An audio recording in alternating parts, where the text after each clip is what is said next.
जय जोहार। मैं श्रीमती रजनी शर्मा रायपुर छत्तीसगढ़ से आपके लिए एक बहुत प्यारी सी कहानी लेकर आई हूँ जिसका शीर्षक है कटिंग किताब। पूर्वा आज बहुत खुश थी। कल से छुट्टियाँ जो लग रही थी, अब तो बढ़िया आराम से सोना, खाना और खूब खेलना।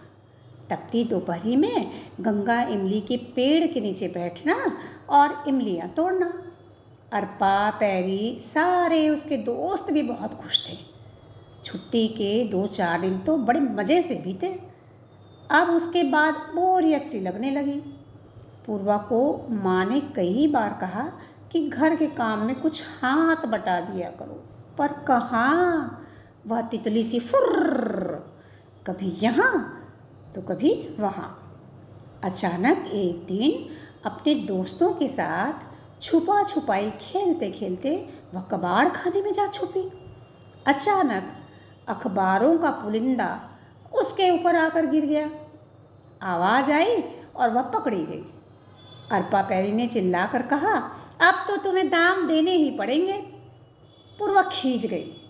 दाम देने पड़ेंगे सो अलग, और सारे अखबारों को तह कर रखना भी तो पड़ेगा ना, क्योंकि दादाजी की पूजा की कोठरी बाजू में ही तो है।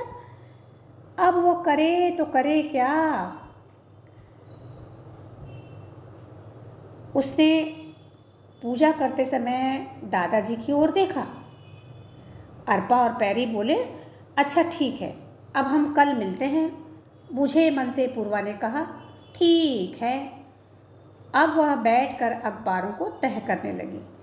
क्या रंग बिरंगे फोटो, जानवर, पशु पक्षी, कार्टून, फैंटम, चाचा चौधरी, बच्चों का कोना, वर्ग पहली अब उसके सामने अखबारों से झांक रहे थे। उसने एक अखबार पलटा, फिर दूसरा, फिर तीसरा। अरे वाह, यह तो बढ़िया कार्टून है। एक के बाद एक।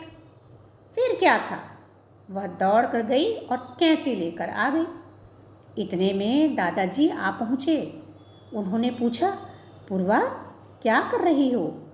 पूर्वा ने इशारे से दादाजी को चुप रहने को कहा और कान में फुसफुसाया। सहमति में दादाजी ने भी सिर हिलाया। अब रोज 1 घंटा पूर्वा उन अखबारों से चाचा चौधरी फैंटम वाले हिस्से को काट कर तारीख के अनुसार एक के बाद एक रखती जाती और सारे बचे अखबार एक के ऊपर एक। सारी कटिंग इकट्ठा करके जब वह दादाजी के पास गई तो दादाजी ने सुई धागे से उन्हें किताब का रूप दे दिया। पूर्वा के सामने किताब तो थी, उसने कवर पर फूल के चित्र भी बना दिए। आहा, कितना सुंदर है। सारी सहेलियों के सामने दादाजी ने जब पूर्वा की मेहनत कटिंग किताब को रखा तो सब खुशी से चिल्लाने लगे, हमें भी दिखाओ ना, हमें भी दिखाओ ना। माँ ने खुश होकर 10 रुपये दिए और कहा, शाबाश, स्केच पेन, कलर पेंट लेकर आओ और किताब को और सजा लो। पूर्वा की तैयार की गई कटिंग किताब में कार्टून पढ़ने अब अर्पा, पैरी, सारे दोस्त बारी बारी आते हैं और पूर्वा के चेहरे पर आत्मविश्वास वाली बाल सुलभ मुस्कान तैर जाती। कटिंग किताब भी अब हंस पड़ी। तो बच्चों, मेरी लिखी कहानी आपको कैसी लगी? जय जोहार।